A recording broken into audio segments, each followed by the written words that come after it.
Hey, slave! Take care of the dry cleaning! Laughing, my husband Robbie threw his suit at me, further insulting me. Hitting me with the suit, water also spilled. Ah, clean that up! And bring me some fresh water, quick! Drunk or not, it must have been his true feelings. Robbie really thought of me as a slave. I threw the suit into the bag with all my might. Then, I noticed something sticking out of the suit's pocket. Picking it up, I unfolded a small piece of paper. If he wants it out, I'll take it out. More than wondering why this was here, it felt like a ticket to freedom. I felt liberated from all my frustrations and grievances towards Robbie. I left the house right then and there and submitted that divorce petition to the court. My name is Nancy. I am 50 years old with 2 children.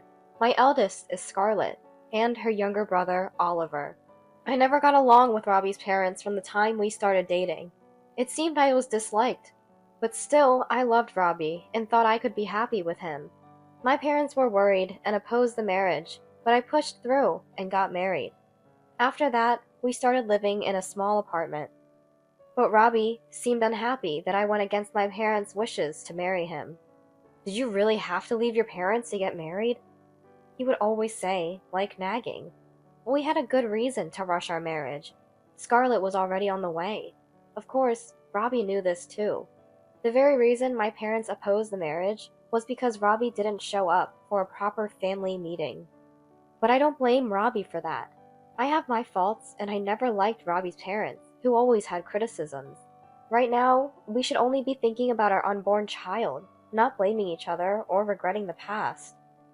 We'll never know now. If we're happy, our parents will come to accept us, I always said, trying to calm Robbie. Yet, Robbie kept on berating me, saying he wished we hadn't married or that I was a worse cook than his mother.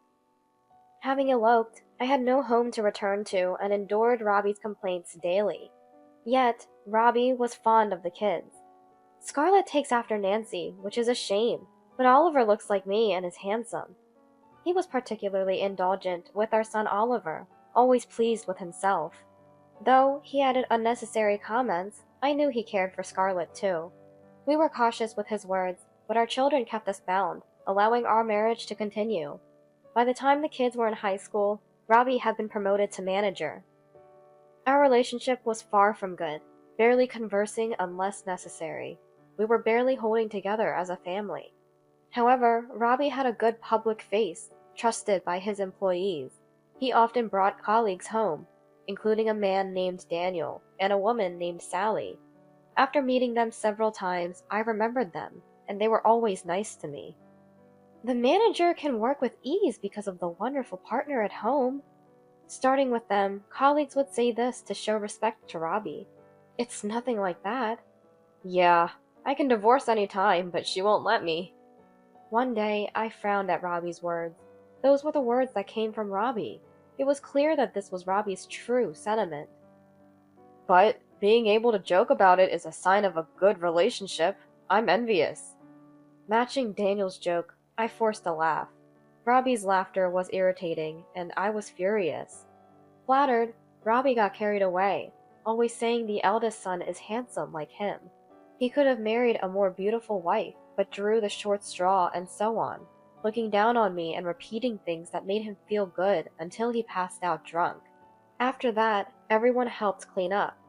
Sorry for always imposing. It's fine, just leave it as it is. No, we're always grateful to the manager for everything. Even then, everyone was considerate and said such things to me. As we were all getting along and cleaning up, Sally spoke up. Manager, earlier you might have said that, but at the company, you always speak highly of Nancy. Really? I can't believe it. When I laughed and said that, Sally also said, It's true, you always say how great the family gets along. The CEO was even impressed by that. The CEO? Yes, the CEO values family and always says that we should learn from the manager, who always praises his family. You're respected for that. Jokes like earlier wouldn't work without a strong trust, right? Sally seemed to be in a good mood and happily shared more about Robbie's behavior at work. If only that were true. I just muttered that with a forced smile. Trust? We had lost that between us long ago. I quickly realized that Robbie was simply saying such things to make himself look good. I've heard that a good liar mixes a bit of truth into their lies. Robbie must be deceiving people at work in exactly this way. Whether it's natural or calculated, I've come to truly despise Robbie for it. Using the family like that just didn't sit right with me. But the kids are still students. I want to send them to college. As Robbie says, thinking of the kids, I couldn't bring myself to divorce him. That said, Robbie has never brought up divorce. We just live without making waves. Even in such a life, the kids grew up honest and cheerful. They worked hard in their studies. Scarlett, after graduating from a local university, joined a company near our home and commutes from there. And 3 years later, Oliver, who had left home for college, got a job locally and came back home. I was honestly happy that the kids were coming back, and when both became working adults, it felt like we had finally settled down a bit. Even more happily, "Mom, I'm thinking of getting married." Scarlett, in her 3rd year of working, reported to me. The partner is a colleague named Alexis Covey. He came for a family meeting, a well-mannered returnee who spent his childhood in Italy. He seemed very intelligent. Robbie was all for the marriage, and Scarlett immediately started preparing for it. The wedding was to be a casual garden wedding. For that, it seems a dress for me and a suit for Robbie would be fine. Still, wanting to cherish Scarlett's special day, I carefully chose my dress. I was thinking of getting Robbie a new suit, but he said he already had one that was fine. Reluctantly, I brushed the suit and repaired any frizz, looking forward to the wedding very much. Then, on the wedding day, blessed with good weather, the ceremony started, surrounded by lovely greens and flowers. Daniel and Sally, Robbie's colleagues who have been supportive since the old days and who adore Scarlett and Oliver, were attending, and I thanked them for their participation. At the reception, which was a standing party, I greeted Scarlett's friends and colleagues, spending a happy time. Robbie seemed to be enjoying himself, which is good, but as usual, after getting drunk, he started getting carried away. "Hey Nancy, bring me a drink," he commanded me. There was no need for me to fetch it. Waiters were making rounds. Just to look around would have sufficed, but he had to call out to me from afar, making it embarrassingly obvious. "Nancy, I'll go." Daniel and Sally covered for me, taking care of Robbie, especially Sally, who stuck by Robbie's side like a wife. I felt odd about it, but at the moment I was busy greeting other guests, so I left Robbie to them. It was a very nice ceremony. After the wedding concluded smoothly, Sally took care of a severely drunk Robbie until the end. When the taxi arrived, "Robbie, your taxi is here!" She called out to Robbie and helped him into the car. I also got into the taxi with her and spoke to her. "Sally, thank you for everything. Take care." "No, thank you. It looks like it's going to be a long night. Be careful." I laughed at her words, taking it as a reference to Robbie being drunk. However, her gaze was not on Robbie, but on me. I felt a sense of discomfort again, but I greeted her anyway and went home with Robbie.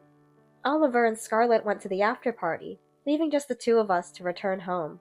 Robbie, having slept a bit in the taxi, and in a better mood, managed to walk into the house on his own when we arrived. Normally we don't talk much, but this night, especially since Robbie was more drunk than usual, he wouldn't stop talking. "Finally, off our hands. Scarlett takes after you, so I was worried, but it's good she got married safely," Robbie said, mocking me as usual, and laid sprawled on the sofa. "Nancy, water," he commanded arrogantly. I sighed inwardly as I went to get him water. "Here's your water. If you're going to sleep, take off the suit. It'll get wrinkled," I said, placing the water on the table. Robbie, sitting up, said while taking off his suit, "You really are useful. Always doing as you're told." "Useful? That's no way to speak, even if you are drunk." "Hey, slave! Take care of the dry cleaning." Laughing, Robbie threw his suit at me, insulting me further. Hitting me with the suit, water also spilled. Clean that up, and bring me some fresh water, quick." Drunk or not, it must have been his true feelings. Robbie really thought of me as a slave. At that attitude, I couldn't help but stand there, seething with anger. But the anger didn't last long. Standing in front of Robbie, who was now snoring loudly in his sleep, I suddenly felt indifferent. I realized I had become so indifferent to Robbie that I no longer felt love or even hatred towards him. Afterward, I mechanically picked up the suit. Somehow, his pants had also been taken off and were lying around, which I picked up. Going to the bedroom, facing the bag for dry cleaning, I felt irritation rising again. Angry, I threw the suit into the bag as forcefully as I could. That's when I noticed something sticking out of the suit's pocket. What? I muttered to myself, picking it up. Unfolding the small piece of paper, I covered my mouth in shock at what I saw. Then I remembered Sally's words about it being a long night. So that's what she meant. Realizing this, I couldn't help but smile. This means I'm free to file it, right? I noticed my voice dance with excitement. The piece of paper in front of me, which had come out of Robbie's suit pocket, was a divorce petition, already filled out by Robbie. Yes, that must be it. He wants it filed, so I'll file it. More than wondering why this was here, it felt like a ticket to freedom. I felt liberated from all my frustrations and grievances towards Robbie. It was still 5 p.m. The dry cleaner was still open. Carrying the dry cleaning and the divorce petition, I left the house. After dropping off the suit at the cleaners, I headed straight to the courthouse. Please, I said with a smile, handing over the hastily completed divorce petition and then headed home. I quickly packed my things, taking only what I needed and ignoring Robbie, still snoring away. I left the house. I stayed in a hotel for the time being, took a relaxing shower, and slept in a comfortable bed until morning. However, the next morning, my mobile phone had several missed calls, all from Robbie. When was the last time he called? We hardly spoke. If there was something, we would just text. It was surprising that my number was still in Robbie's mobile phone. Hello? Where are you? As I was pondering, another call came in. Reluctantly, I answered, and Robbie sounded panicked. He must have been surprised when he woke up and I wasn't there. After all, the spilled water was still there, enough to notice something was wrong in the house. Where, you ask? I'm at a hotel. Hotel? But we came home together, didn't we?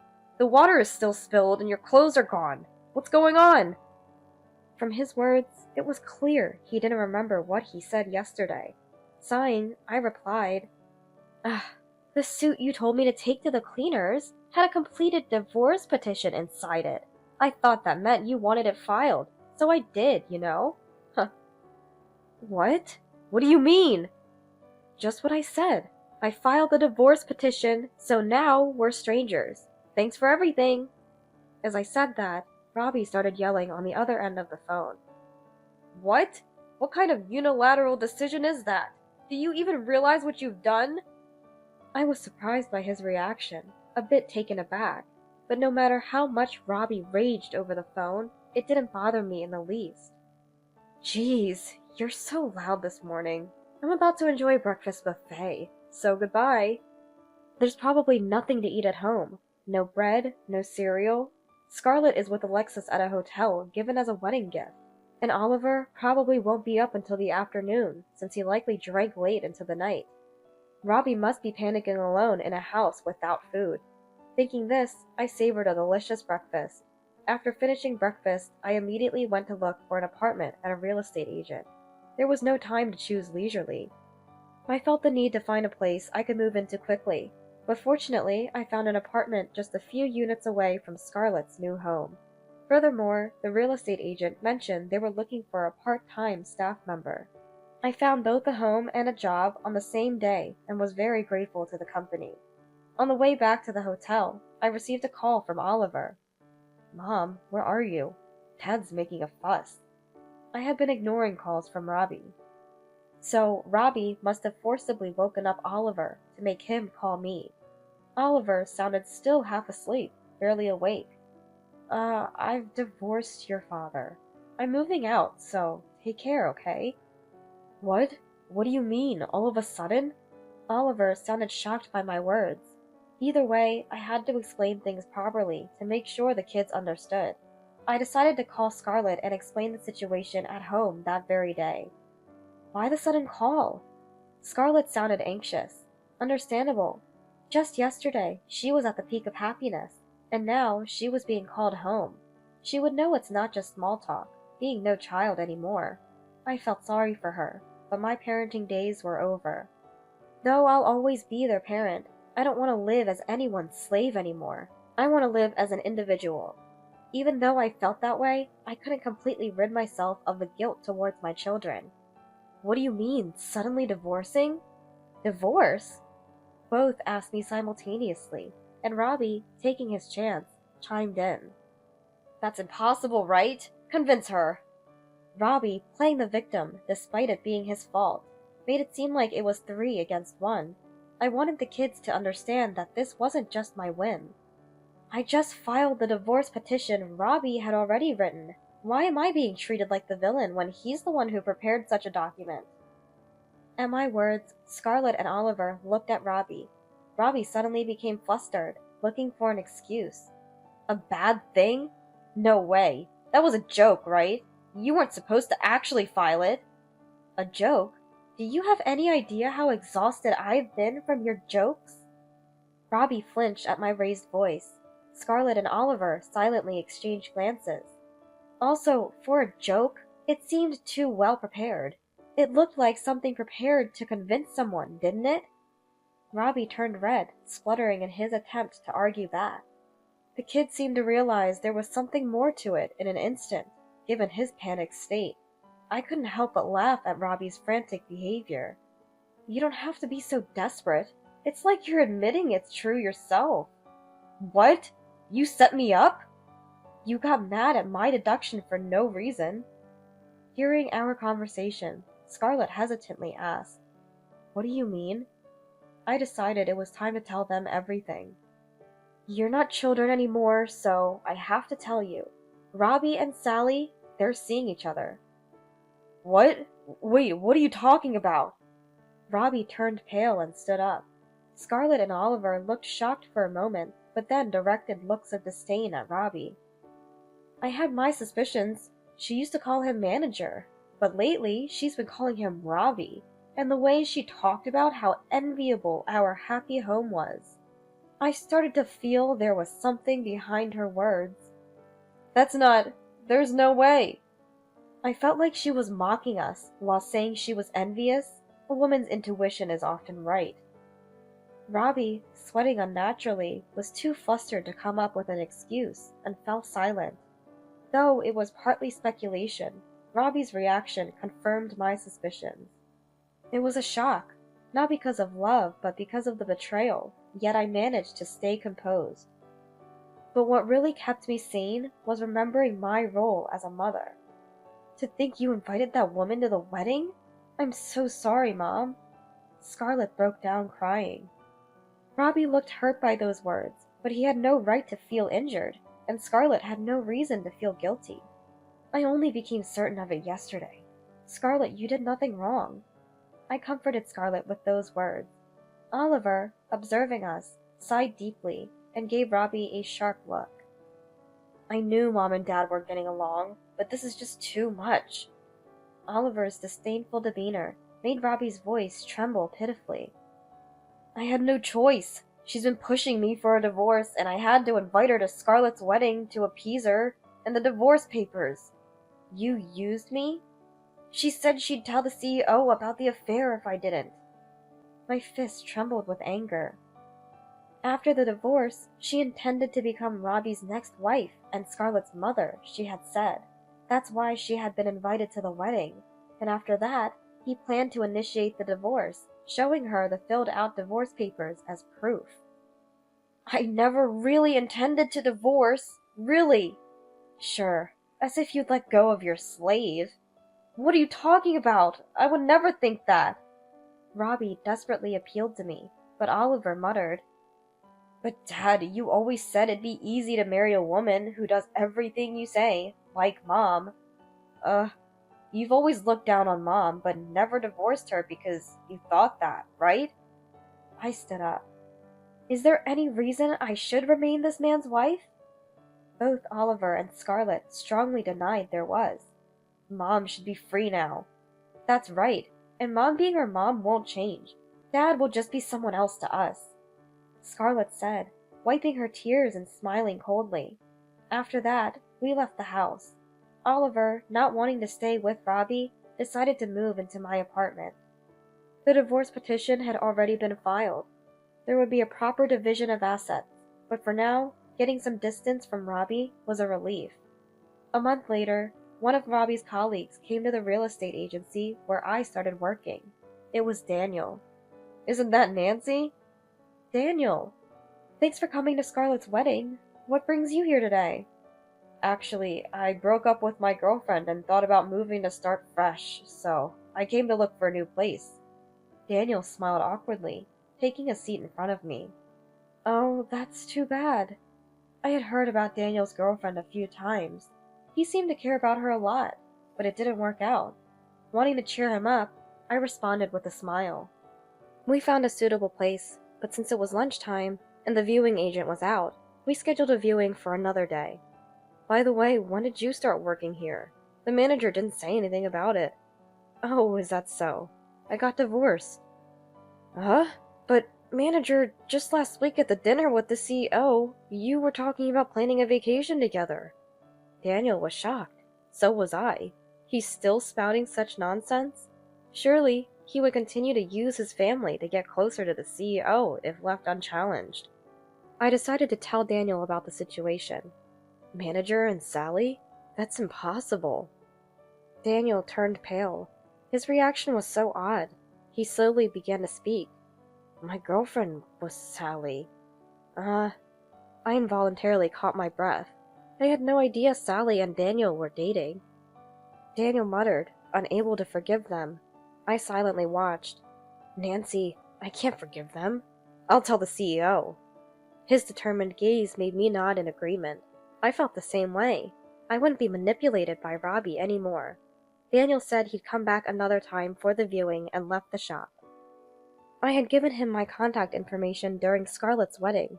He would surely get in touch eventually. That day, after work, Daniel contacted me right away. "Nancy, I told the CEO." His voice was lively, a stark contrast to the afternoon, making me smile. "The CEO was furious. Betraying his family and having an affair with a colleague, they will both be disciplined." "Really? That's great. Now we won't be used by him anymore." "Those two deceived the family, the employees, and the CEO. They were called into the CEO's office, one after the other." I couldn't help but smile, imagining the scene. Even if they were no longer related to me, part of me couldn't stand the thought of them getting away scot-free. "Daniel, thank you. You're going to find happiness," I told Daniel. A sentiment I perhaps wished to hear for myself. The affair between Robbie and Sally quickly became known throughout the company. Especially Robbie, who had boasted of a harmonious marriage and family, turned out to be a terrible man for cheating with a colleague. He was demoted 3 levels, from manager to a regular employee. No family awaited him at home. A man over 50, it would be interesting to see how he manages from here. Sally, evidently too embarrassed, resigned. I think she was 35. A pitiful woman, middle-aged, unemployed after having an affair with a married man. Their relationship ended as well. Such an unhealthy relationship couldn't last. Sally tried to come back to Daniel crying, but Daniel made it clear he was done with her, feeling refreshed. Seeing him so relieved made me feel the same. Afterward, I continued to live peacefully in the apartment with Oliver. 2 years later, Oliver told me he was getting married. When I thought I would be alone, he said, "Mom, live with us." Now I look forward to the birth of my grandchild with Oliver and his wife. Scarlett is struggling as a mother of 1, and our family continues to grow, filling me with happiness. I contacted my elderly parents after a long time to tell them about the divorce. They said, "Bring the kids over sometime." Their forgiveness and gratitude overwhelming me. I want to make up for the sorrow I've caused my parents by being filial and remain a reliable mother by my parents' side, always ready to help.